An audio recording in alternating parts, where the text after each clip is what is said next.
السلام علیکم، میں ہوں رضوان اشرف۔ جسٹس منصور علی شاہ اور جسٹس منیب اختر جس طریقے سے ڈٹ کر مقابلہ کر رہے ہیں، جو عدلیہ کے اوپر حملہ کیا جا رہا ہے، آئین کے اوپر حملہ کیا جا رہا ہے، اس کا مقابلہ کر رہے ہیں۔ انہوں نے نہ صرف جوڈیشل کمیشن کے اجلاس کو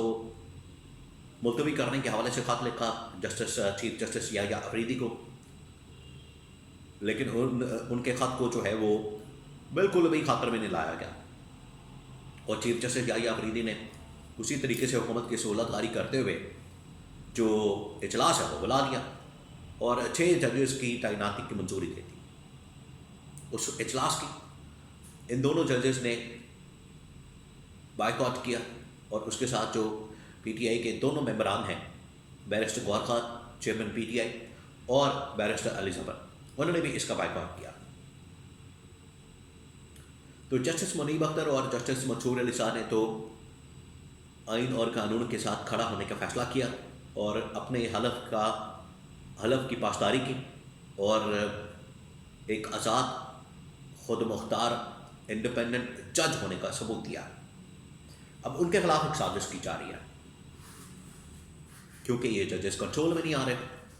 نہ صرف ان کے خلاف سازش، بلکہ کچھ اور ججز کے خلاف بھی سازش ہو رہی ہے۔ اس کے حوالے سے بڑی اہم ترین معلومات میرے پاس موجود ہیں، وہ آپ کے ساتھ میں شیئر کرتا ہوں۔ دیکھیں، عمران خان نے پہلے ہی اس کے متعلق ایک حکمت عملی اور اسٹریٹجی بنا کے پارٹی کے ساتھ شیئر کی ہے کہ عوامی احتجاج بھی لانچ کیا جائے، پارلیمنٹ کے اندر بھی احتجاج لانچ کیا جائے، تمام کی تمام جو اپوزیشن کی پارٹیز ہیں ان کے ساتھ مل کر ایک احتجاج لانچ کیا جائے اس حکومت کے خلاف۔ وہیں پر وکلا کو بھی اپنے ساتھ ملایا جائے، کیونکہ وکلا بھی بہت تنگ ہیں۔ صحافیوں کے بھی اپنے ساتھ ملایا جائے، کیونکہ صحافی بھی بڑے تنگ ہیں فقہ قانون کی وجہ سے، اور ادھر سے وکلا اس 26ویں آئینی ترمیم کی وجہ سے بڑے تنگ ہیں۔ عمران خان نے کہا ہوا ہے کہ ان کو بھی ساتھ ملا۔ اب معاملہ یہ ہے کہ اندر جو ننگی مداخلت ہو رہی ہے، اندر جو اس وقت حکومت کی جانب سے عدلیہ کو تباہ برباد کر دیا گیا ہے، اس کے صحیح وضاحت جو ہے یا اس کی صحیح نشاندہی جسٹس محسن اختر کیانی نے کی۔ جسٹس محسن اختر کیانی نے کہا کہ ریاست کے تینوں کی تینوں جو ستون ہے، تینوں،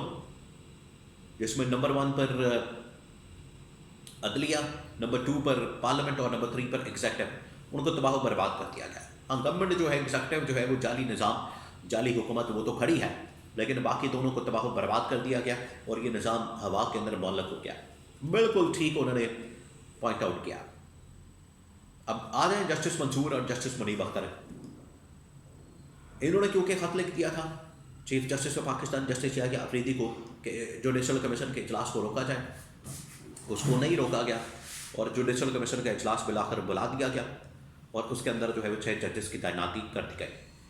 تو انہوں نے خط لکھ کر اس کو ملتوی کرنا چاہا، بعد میں اس کو بائیکاٹ کیا۔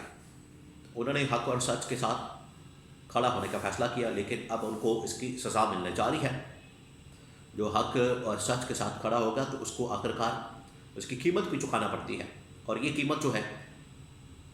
اب ان کے لیے آ رہی ہے۔ حکومت کی جانب سے یہ فیصلہ کیا گیا ہے، اب میں آپ کو بڑی اندر کی خبر دے رہا ہوں۔ حکومت کی جانب سے فیصلہ کیا گیا ہے کہ نہ صرف ان 2 ججز کے خلاف، جسٹس منصور علی شاہ اور جسٹس منیب اختر کے خلاف ریفرنس بھیجا جائے اور ان کو سپریم کورٹ سے فارغ کیا جائے۔ آپ کو پتہ ہے اس سے پہلے جسٹس اعجاز الاحسن اور جسٹس مظاہر علی نقوی کو بھی اسی طرح سے سپریم کورٹ سے نکالا جا چکا ہے۔ ان کے اوپر پریشر اتنا ڈال دیا گیا، دباؤ اتنا ڈال دیا گیا کہ وہ آخرکار خود استعفیٰ دے کے چلے گئے۔ آخرکار پریشر جو تھا پیچھے وہ گورنمنٹ کا تھا، اسٹیبلشمنٹ کا تھا۔ انہوں نے ایک بار پھر سے ان 2 ججز کو ٹارگٹ کرنے کا فیصلہ کیا، نہ صرف ان 2 ججز کو،